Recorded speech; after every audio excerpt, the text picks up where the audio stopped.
रसिक हो, आजपासून आषाढ महिना सुरू होतोय. अर्थातच आषाढस्य प्रथम दिवसे हे तुम्हाला नक्की आठवलं असेल. त्यामुळे आज ऐकूया आषाढस्य प्रथम दिवसे. रसिक हो, आज आषाढ महिन्याचा पहिला दिवस. नेहमीप्रमाणे कॅलेंडरचं पान उलटून आपण आषाढ मासारंभ ही तिथी वाचली की त्याच्याखाली लाल अक्षरात लिहिलेल्या महाकवी कालिदास दिन या 2 शब्दांनी आपल्या मनात कुतूहल जागृत होतं.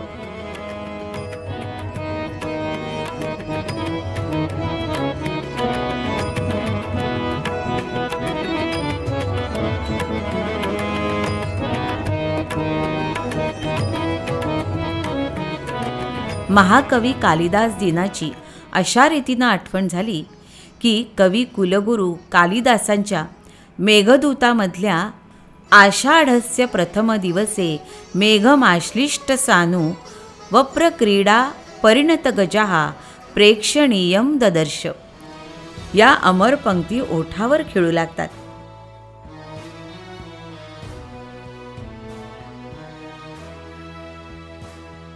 आकाशातल्या मेघाकडे सहज डोळे वळून आपल्याला मेघदूतातल्या यक्षाची आठवण होते आणि आपलं हृदय एकदम व्याकुळ होतं.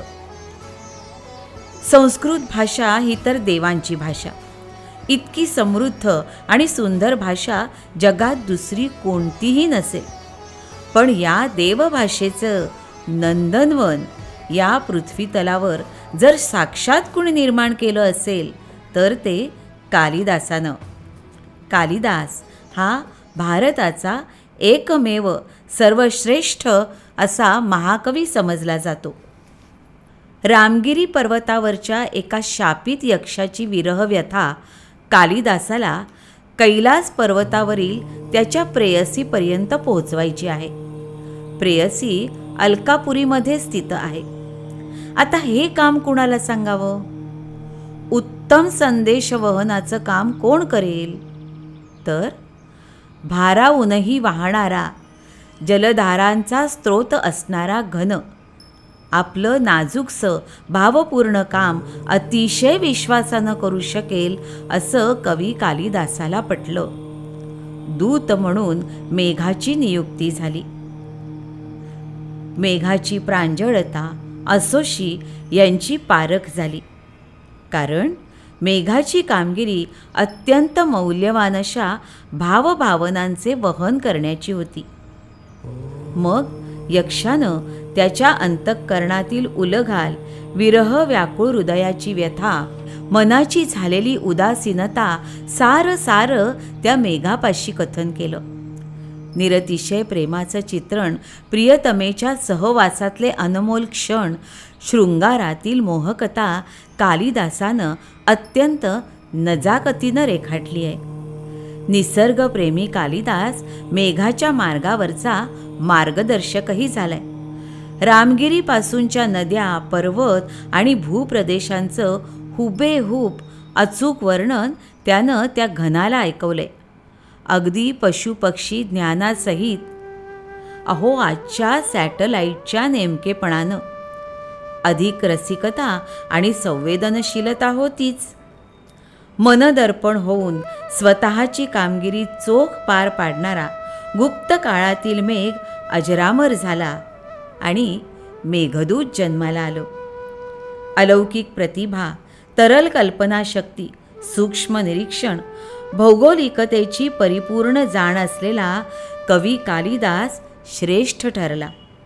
धन्य तो कवी कालिदास आणि धन्य तो अवकाश सफर करणारा मेघ. पण रसिक हो, शृंगाराच्या गगनात प्रेमभावनेच्या एवढ्या उत्तुंग भराऱ्या घेणाऱ्या कालिदासानं भारतीय संस्कृतीच्या मर्यादा कधीही ओलांडल्या नाहीत. किंबहुना कन्या, पत्नी आणि माता या 3 उदात्त अवस्थेतच स्त्री जीवनाचं साफल्य आहे हे दाखवण्यासाठी कालिदासानं अभिज्ञान शाकुंतल हे अजरामर नाट्य लिहिलं. सुखवादाचा किंवा भोगवादाचा पुरस्कार कालिदासानं आपल्या काव्यात कुठंही केलेला नाही. आनंद आणि मनःशांती हीच मानवी जीवनाची ध्येये आहेत असं तो मानतो. भारतीय संस्कृतीचं सारं तेज, चैतन्य आणि पावित्र्य कालिदासांच्या काव्यात प्रकट झालेलं दिसतं. म्हणूनच जवळजवळ 2000 वर्षाहून अधिक काळ लोटला तरी आजही महाकवी कालिदासांचं काव्य आणि नाट्य काश्मीरमधल्या एखाद्या रमणीय सरोवरात उमललेल्या मनोहर कमळाप्रमाणे आल्हाददायक वाटतं.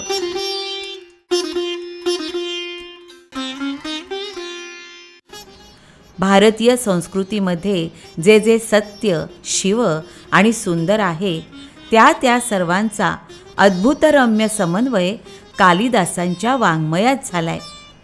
म्हणूनच वाल्मिकी आणि व्यास यांच्या बरोबरीनं कालिदासांचं नाव घेतलं जातं.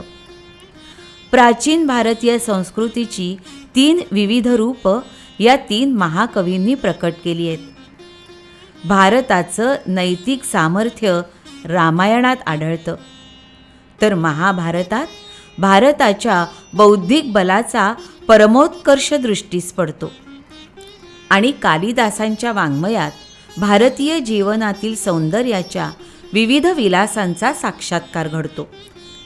कालिदासांचे मेघदूत किंवा शाकुंतल आपण जर वाचलं नसेल तर आपल्या व्यक्तिमत्वात फार मोठा उणेपणा राहिलाय असं समजायला हरकत नाही.